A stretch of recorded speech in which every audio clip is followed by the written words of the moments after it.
1, it's a 1 p.m. Committee of the whole of the City Council. Today's date is October 12th, 2022. City Council papers. Start with the pledge of allegiance. Pledge of allegiance to the flag of the United States of America, to the republic for which it stands, one nation, under God, indivisible, with liberty and justice for all. Make the announcement for those that I recessed the liquor hearing. We can think of it.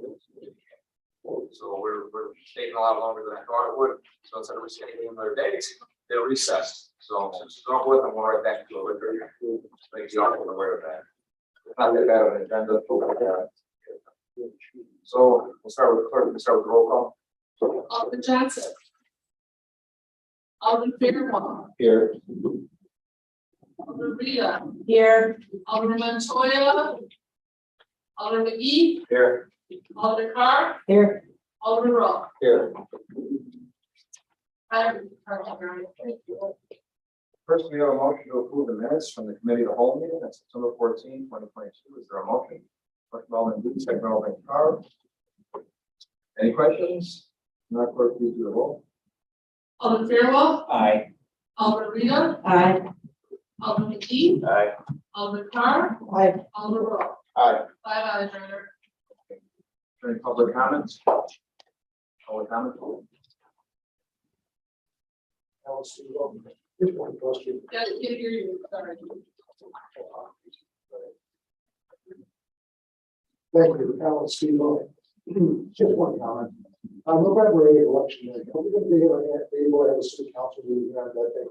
No, I was in my agenda for probably the next city council meeting. Got to postpone it. Oh. And just to clarify it, because it's a polling place. That's the only reason. Any other public comments? Not moving on. Mayor report, discussion regarding the parking at the Eagles. I believe they requested to park the angled parking the opposite direction. But in order for us safely to do that, we would have to make this street a one-way. So they've asked us to pick that up for concerns.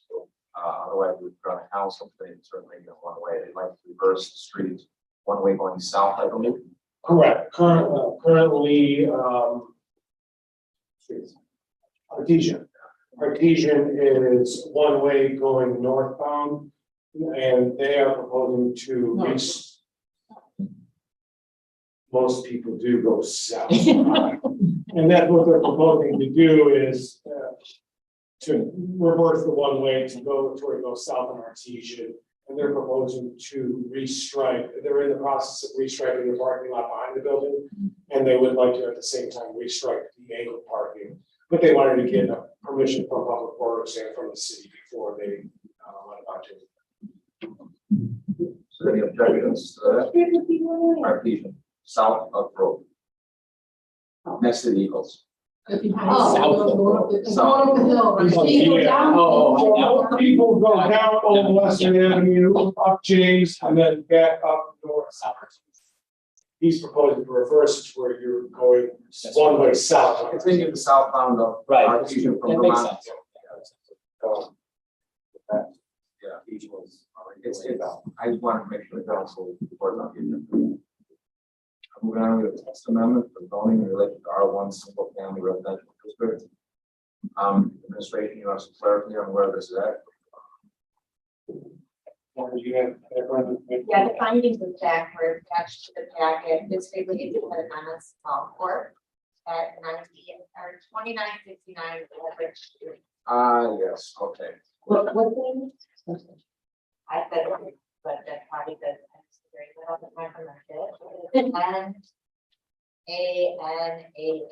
So it's the garage that is immediately east of the baseball field right now on Everest. Right when you get off of Sacramento, there's a garage, used to be a disposal service back in the day. They just sold. They wanted you continue using it for storage. So in order to legally do it, because it's owned residential, we have to approve it came to business. It's right now it's storage for auto. This would be storage for, I think, Spanish. Spices. Yeah. Actually, it's a less, more appeasing use of the property. So it went through our zoning board of they recommended a special use that would enable them to warehouse at that address. Is there any objections from the council? Thank you. That goes in the DNC area. The Class A application for 13810 Southwestern. I believe this is modern drop board, am I not mistaken? Correct. Modern drop board is the process being sold to a conglomerate of one of my owns a steel company. In a meeting with the building department. Been looking, just like everybody buying a lot of property, they're rehabbing it, they want to do the Class A exemption. Do we have any more information on this? Just the application that they provided, and by us voting on it, they would allow them to apply to count for this type of tax incentive. Is there any questions regarding this? All right, next we have.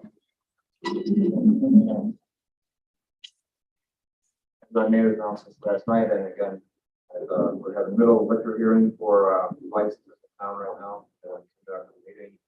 Do you clerk anything? Paragraph on Trumpet Street for 29. Sign up for the parking for the clerk's office. David Dead is the second, sign up for the clerk's office. And it's the last week, sign up for the Scarecrow Fest. Scarecrow Fest. Thank you. City Attorney? Under discussion regarding the garbage ordinance, we talked about this a little bit last night when we passed the Lake Shore agreement. There's editing changes that we're gonna have to make to the actual ordinance. I think we're gonna just pass out the ordinance to you guys. I think it's more for review because our administration, along with the finance liaison, is going to have to work out some figures. But in the meantime, even though the contract starts November 1st, I think the city can cover it for a little bit, but it's going to be a conversation that's going to have to be really thought out over the next 2 months. The administrators want to add to that? I wanted to pass out the ordinance for you guys to review it and see it, let us know if you had any input about it. Obviously, this is gonna have to address the bulk waste and how we're going to go through that process now that people are picking up 2 items each from the residents, so there will still be some, calls from the residents, public works to pick up additional bulk waste and then the fees associated with the state. So if you notice, section 1.2 is the only part I'm referencing. Section 1.2 in the back. This page that was handed out. One page. Be advised, I don't know. It's a P fifty example. Yeah. Yeah. So it's And the separate. existing. We'll have to change that it can be consistent with the agreement that was just approved in our entering into it. The decision tonight, however, the council is something down to 5 months. We're just going to add on that fee and fine schedule from 2014 was the base rate. There has been 3% increases year over year, which brings it up to our current rates, which is $17.80 for a single family and $16.71 for 3 flats per unit. I'm going to clarify though, that's why we need more information for our element. Yeah. There's a difference between the rate that is charged by the company and the rate the city charges. Correct. So this reflects an old data. Correct. This is just a copy of what was passed in 2015. Correct. No decision tonight, but it's going to have to be coming down the pipe to specifically maintain, move things around because of the savings. Either way, it has to be updated from 2015. Did all of them want to make any comments or questions while we're just, there's more for information that doesn't come. Yeah, well, I'm sorry. Yeah. I'm sorry, what was the amount you just said, Mark? Under 1.2, right? So the current rate, because there was in the previous Lake Shore contract that was passed, there was 3% annual increases built into that contract. So those increases were brought down to the customer during previous administrations, and then last year we did not do an increase this year yet. So the current charge that Lake Shore charges under the old contract not the one that was just passed last night. Single family homes are charged $17.83 per home by Lakeshore to the city. Right. And then for 2 flats and 3 flats, $16.07. But we charge the resident, Right. it's $29. $29.30 for single family. $29 30 cents per single family. Seniors pay $17.95, which is yes. That's all the data that needs to get resolved for our next meeting. But I consider this is going to be a longer discussion of next committee of the whole, because you have to make some decisions and when to implement it and the increase is going to be. But for the meantime, see, we'll cover the difference because of time. All right. Here we got treasurer. You got it? Okay. City administrative announcements. I know you have quite a few resolutions, ordinances might be coming out regarding information technology.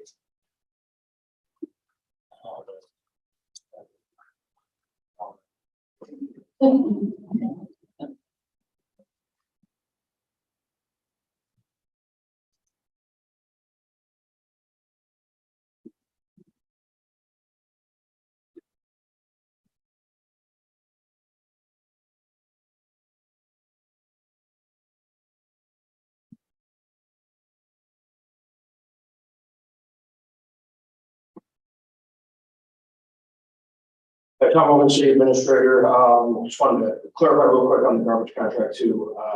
There's a lot of stuff here, so Alderman have individual questions, concerns. If you want some individual time to come in and sit down and go through this data as far as garbage is concerned, just let us know. We're working out. I can back when make ourselves available. If you want any specific data breakdowns and information, just let us know. Give us a little bit of time, but you know, this is it's a heavy lift and there's a lot of moving parts to it. So we certainly understand if there's some detailed questions y'all are going to have, we're here to answer them. So apologize if we didn't get to the packet, but we are in the process of working to obtain our most up-to-date data from the Secretary of State's office as it relates to license plates in town. Our license plate data that we do have is very antiquated and leads to not so great enforcement of our city stickers.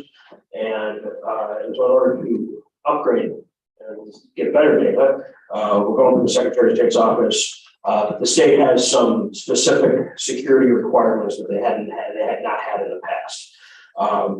It wound up being a good thing because what it did is give us a nice outline of where we had shortcomings in our IT policies. And as we all know, we have some kind of antiquated codes and policies here. So what we are attempting to do here is lay out some policies, procedures, content filtering, data backup, network connection, software request policy, password policy, incident response policies, all to just have an updated data security policy, right? Who can access sensitive data within the city? Who's responsible for that? What training employees are receiving? Or believe me, we need this. What training employees are receiving in terms of data security? We have some procedure improvements over the past 18 months, but we don't have a policy in place. So what these 8 or 9 ordinances are an attempt to create a single IT policy, IT security policy. We did not reinvent the wheel on this. If you'll notice, we have some formatting to do on this because actually Paradigm and Paul Hollick and Bill Buckingham, our IT people, did take the time to do some research on this and get boilerplate language for us from other municipalities, which saves us some legal bills. Right? But the majority of this language was taken from Madison, Wisconsin, and Champaign, Illinois. The reason was kind of focused on that is kind of looking for 2 college towns that are a little more tech savvy and might have a little bit more of an updated policy in place. So we borrowed language from those two municipalities to create these. So what we propose to do is at the next council meeting, present these as formatted resolutions. But we want you to look through them all. Now, we'll also say the incident response policy needs to be changed, so that's not included in here. We will provide that before the next meeting. But the last one, incident response policy, still being perfected. So we definitely want some feedback. If you have any thoughts on this, have any concerns, feel free to add something. I know some folks have some different backgrounds on this, so we welcome all the input, but we do think this is something, we know it's something we're gonna need to access our best and most updated license plate data. But we also know that it's a good exercise to go through for all of our security best policies, practices. Let us know if you have any questions. Will this ultimately, do we have an employee handbook that employees are required to sign? We do, and it has some vague references to this, but this is a lot more. So, yeah, not to shortcut your question, Alderman, but this would require some updates to employee policies and practices, including training, signing off that you received the training and you understand it, and that would become part of our compliance efforts, annual compliance efforts. Would we expect training to be conducted by Paul? I forget Paul's company. I was hoping you would do it. No, they can, or, I mean, legal can certainly give us some guidelines on what, like a lot of compliance training, there's some resources you can borrow off of here. I would seek out the most layman-friendly ways and processes to communicate to folks specifically about email security, as that is where the majority of our legitimate threats come from. Yeah, I just scanned through it. I mean, Yeah. it's all common resources. You probably wouldn't need dedicated training for compliance, right? You could point people to the right videos. But we would want to make sure that it's not just checking the compliance box, but also having the desired effect of not opening emails asking for $10. That was big. I joke based in reality. I said not opening emails asking you to purchase Amazon gift cards, which is a common scam tactic that unfortunately I've gotten a couple inquiries from people saying, "Do you really want me to buy Amazon gift cards?" And so then I slam my head against my desk. And so we got to work on an IT policy. Yes, if our systems crash, who is our backup system, or what has our backup system? So we do, we have let's see, 24-hour backup, but we might be weekly backups right now. But we're kind of speak this as educated as I can with my aspect of knowledge. But we have security programs that essentially snapshot our entire database and keep it. So should we have an event like happened here a few years ago, where you get a ransomware attack and we don't want to pay the ransom, there is still exists a mere reflection of all of our data in a backup. Might be able to, I know will be able to speak to this more intelligently than I can. But we do have some security systems currently in place in terms of if we were to have a significant attack and be at risk of losing a large amount of data, we would at least be able to recover the vast majority of it. So is there a reason why we might not use Amazon as backup? In terms of like a cloud-based Yeah, service, yes. cost and updating our equipment, I think it's something that on the road, I've had several conversations with Paul and Bill about. So I think it's a possibility, and I think we'll probably have to do it eventually. It's really, I think we're right now boiled down to the cost and the procedure of the transition from one security system into another. There's no hard obstacle. We absolutely could, and we should look into it in my opinion. But it should be in concert, right? It's instead of doing it piecemeal, we should decide we're going to stop hosting our own infrastructure, whether it's just for the data storage or for applications like Office. And we've talked about all this. And it works best when you can kind of make the migration all at once. And then we're limiting how much we need to pay to maintain equipment and applications, things like that. Because I thought they would probably, I know some grants and things out there for it, but being a municipality, I know we also a lot of cost would be cut because of the municipality. It changes how we budget too, right? So currently we would consider IT to be a capital expense, right? If we need a new server, in case, like right now, I'm pretty sure we have a backup application server. So if our main one goes down for a little while, we can get by with smart people and other critical systems. But we pay up front, right? We buy that, we budget it, we buy it, and then we have somebody maintain it. We pay for a lot of that all up front at once. The cloud would be more operational cost, right? So now instead of a big upfront chunk that we have to plan for, we just have a smaller amount that we pay regular interval to pay for the service. But yeah, and we could save money that way, especially if we kind of price it out and plan in advance. Thank you. Any other Alderman comments, questions? Alderman, all right. Do a quick executive regarding union negotiations. Before I break the back, I'll bring you Alderman comments, concerns, questions now.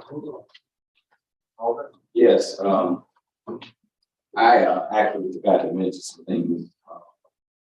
Yes, one is to also thank Mr. Mark Pataka for equipping me with the essentials I need to keep the first ward clean, as well as Mr. Rogan. But on a sad note, I wanted to ask you guys to keep Simone Ware, which was an employee down at the Recreation Center. She passed away.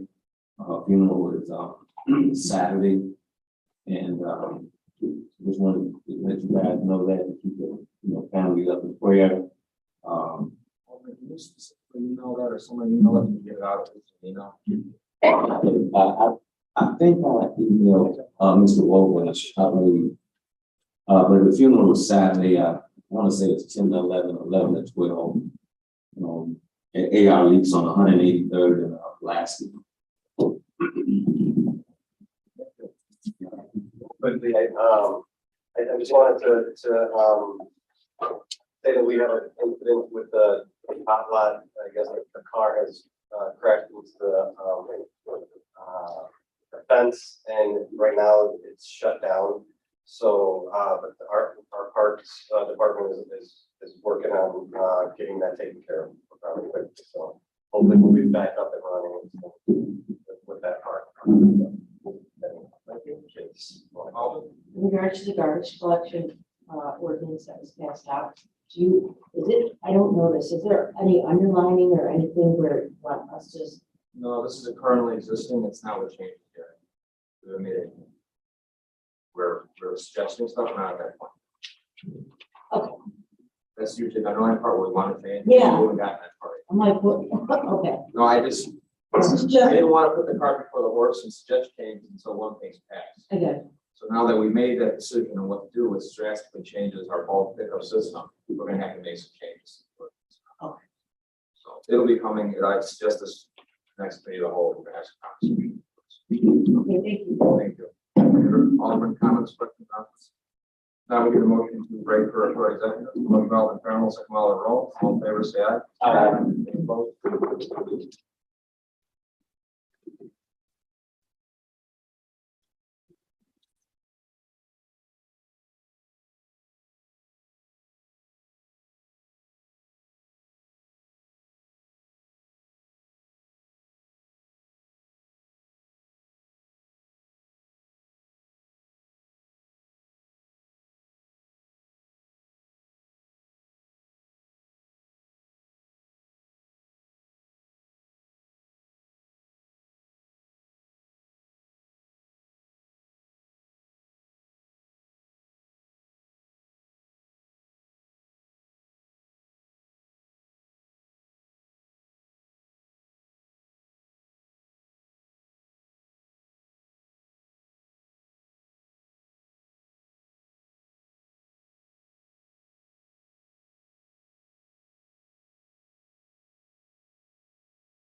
All right. Everybody out here? Go. You're on.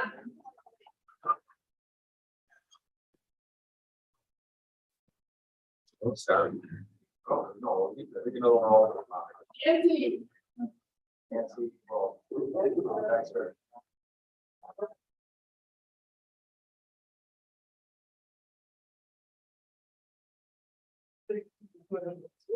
You're at home. All right, we want to reconvene regular session, Alderman Roll, second by Alderman Turnbull, all in favor, say aye. Aye. All opposed, we only discuss, resolution of the union contract, and that's it. So now we need a motion to adjourn the committee of the whole, voted by Alderman Turnbull, second by Alderman Rita, all in favor, say aye. Aye. Any opposed? Thank you. Sure.